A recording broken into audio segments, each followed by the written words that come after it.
There's no justification, in my view, for Nicola Sturgeon having the whip withdrawn from her or certainly being suspended from the SNP. She's not been accused of any crime and she's not been charged. Nicola Sturgeon was, of course, as you know, arrested at the weekend as part of the investigation into the SNP's finances. She denies any wrongdoing.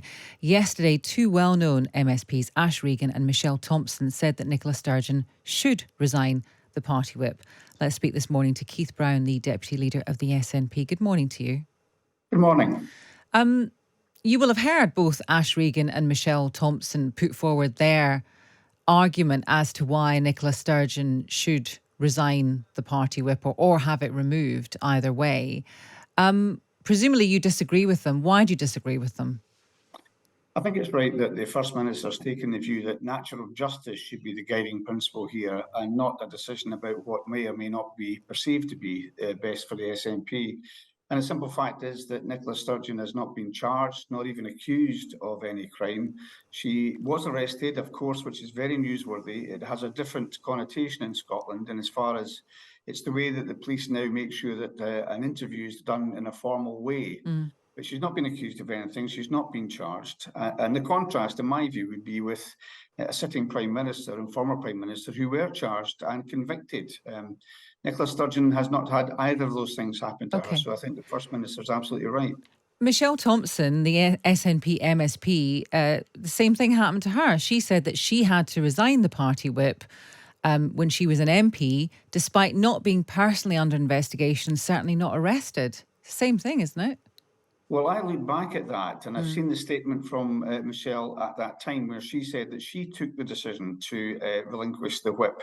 Now, it may well be, of course, there were discussions in the background which may have involved others, but I don't know about that process. And it will always be the case, of course, that different situations may require a different procedure. So I can't speak with any authority on the ins and outs of Michelle Thompson's case, but I do know that she said at the time that she took the decision to withdraw the whip. And there's no justification, in my view, for Nicola Sturgeon having the whip withdrawn from her or certainly being suspended from the SNP. She's not been accused of any crime and she's not been charged. Okay, so just on that point, I'm sure you're right to say that at the time Michelle Thompson said one thing, but what she said most recently is that she was required to resign the SNP whip, although I was never personally under investigation and was certainly not arrested. After careful consideration, I feel the right thing for the former First Minister to do is to resign the SNP whip.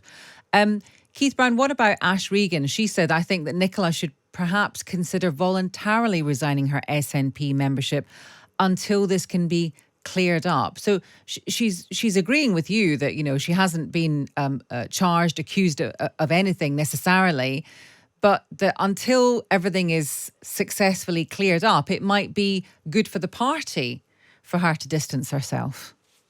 Well, it's not, because what we're seeing in Scotland is various calls from other parties saying that it's a weakness not to take action against Nicola Sturgeon on the part of the First Minister.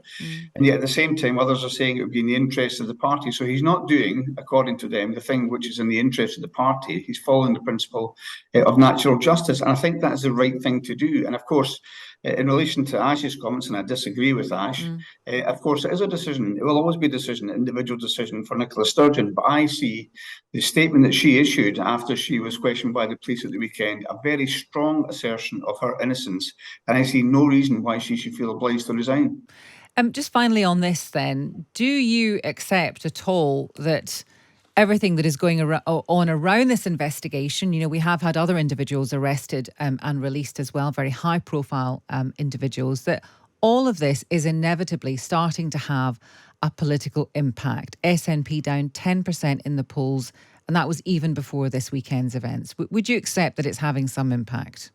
Well, I think there's no question it's a difficult time for the SNP and that will have an impact, but I would dispute your assertion about the polls. John Curtis yesterday saying it's had virtually no impact on the SNP in the polls and none whatsoever in terms of support for independence. So there are different views. And of course, if there is a change in the polls, it can be for a number of different reasons. But I do not deny the fact, of course, this is a challenging time for the SNP.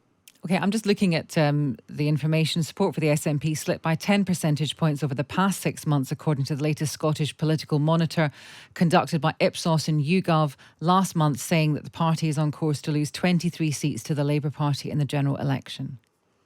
And there are other polls which say otherwise, but I would tend to go with the idea that John Curtis has got a fair grasp of this, and he reckons it has absolutely minimal impact on the SNP and on support for independence, which yesterday I think was up to 52.5% in Scotland. The previous poll, or a previous poll, at 53%. So, of course, there may be different reasons which affect parties standing in the polls. We are now 16 years into government. But I would take the word of John Curtis in relation to the impact it's having. But none of that is to deny, of course, that this is a challenging time for the SNP whilst this inquiry continues. Okay, Keith Brown, thank you for talking to us. He is the Deputy Leader of the SNP.